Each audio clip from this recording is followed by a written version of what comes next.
everyone, it's Shaw from Scrap Secrets and welcome back to my channel. Today's video is part of the hashtag Team Tiny Ice Cream Hop.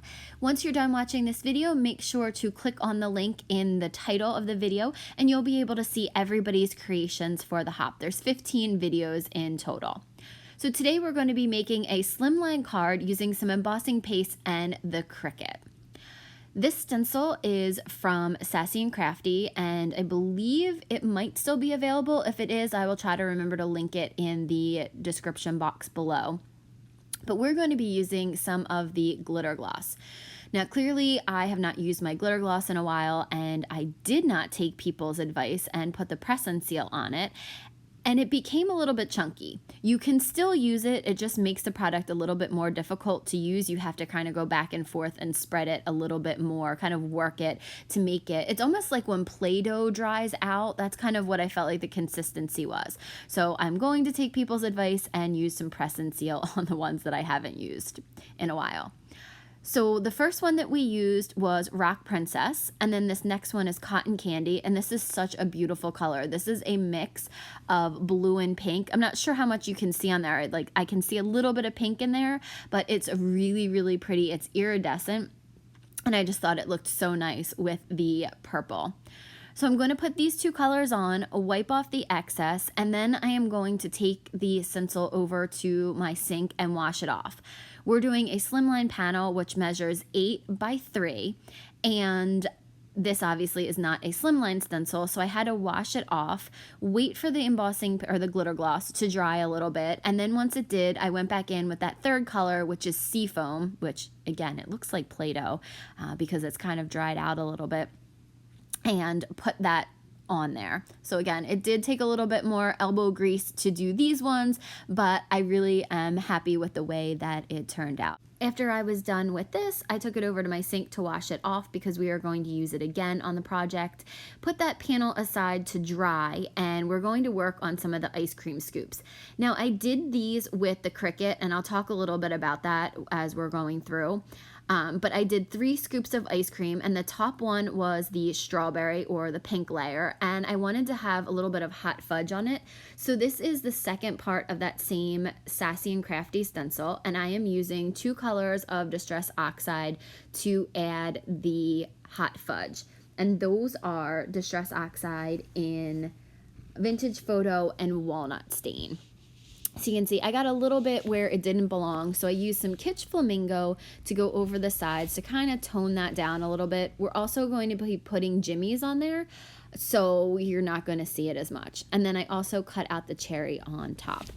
So we are going to go over the chocolate layer with that same colors of Distress Oxide and just kind of give it a little bit of highlights.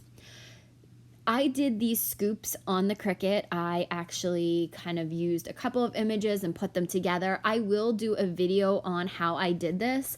I just didn't have the time to record it when I was making this video because I'm always so last minute with everything. But I will show you guys how I did this because I created a base layer piece, and there's a lot of stuff on here that I wanted to show, but it does take a little bit of time. So I'm using that same stencil again to add the jimmies to the ice cream. And yes, I'm from Jersey and we call them jimmies. So I'll talk a little bit about that when we talk about the sentiment on the inside. So the next layer we're going to do is the vanilla layer, and I'm using the Speckled Egg Distress Oxide to ink up the jimmies on this one. Now, unfortunately, it looks to me, once I do all of these on the chocolate layer as well, I use cracked pistachio, and it looks just like speckled egg. I probably should have done it opposite, done the cracked pistachio on the other one. But now I am taking the cone part and going around the edges with some, I believe that was walnut stain. It was either a walnut stain or Vintage Photo, whichever one I had close to me.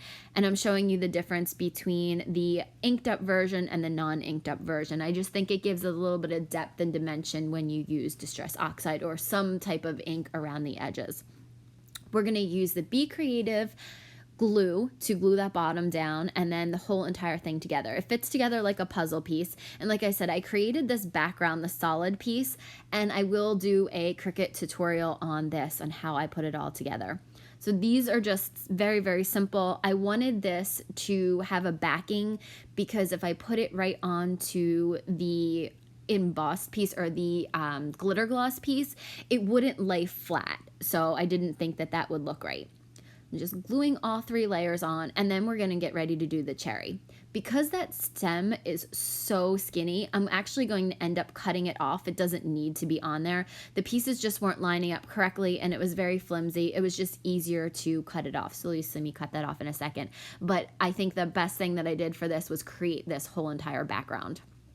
So I'm gonna put the cherry on top, and the card is basically almost done. I'm going to take my white gel pen and add a highlight there. I do off screen add some glossy accents to the cherry just for an accent on it, and I'm taking that white gel pen and going through and trying to erase some of the markings that I may have gotten onto the ice cream because I wasn't perfect with the stencil.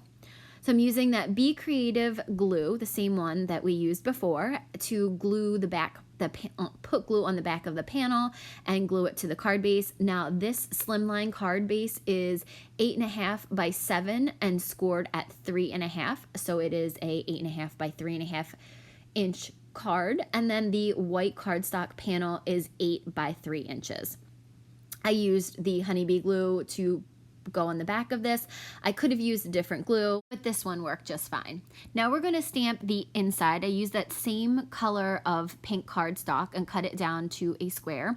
And we're going to use some Seedless Preserves Distress Oxide and ink up the sentiment, "May your day be sprinkled with," and then happiness we're going to stamp in a different color of Distress Oxide. This is from the Honeybee Baked with Love stamp set. And the joke is, I feel like the rest of the world calls them sprinkles, but here in Jersey, we call them jimmies. So when I saw that, I was laughing and I said, okay, this has to be the sentiment on the inside. So now I am using the just speckled egg to stamp happiness on there. So may your day be sprinkled with happiness. After that was dry, I took it out of the Misty, or the stamping platform, and we're going to be using cracked pistachio to go around the edges. I don't love the way this turned out, but I was already too far into it and the card was almost done, so I just went with it. After I put the Distress Oxide on all 4 sides of the sentiment panel, I'm going to take that same Honeybee Be Creative glue, put adhesive on the back of that, and stick that to the inside of the card, and then the inside is done. And then we're going to get ready to put the finishing touch on the outside of the card, which is adding some glossy accents to the cherry, and then the entire thing will be done. So I hope that you click on the hashtag in the title of this video and join everybody on the hop so you can see everything that everybody has made. I hope that you're enjoying this hop if you've came to me from other YouTubers.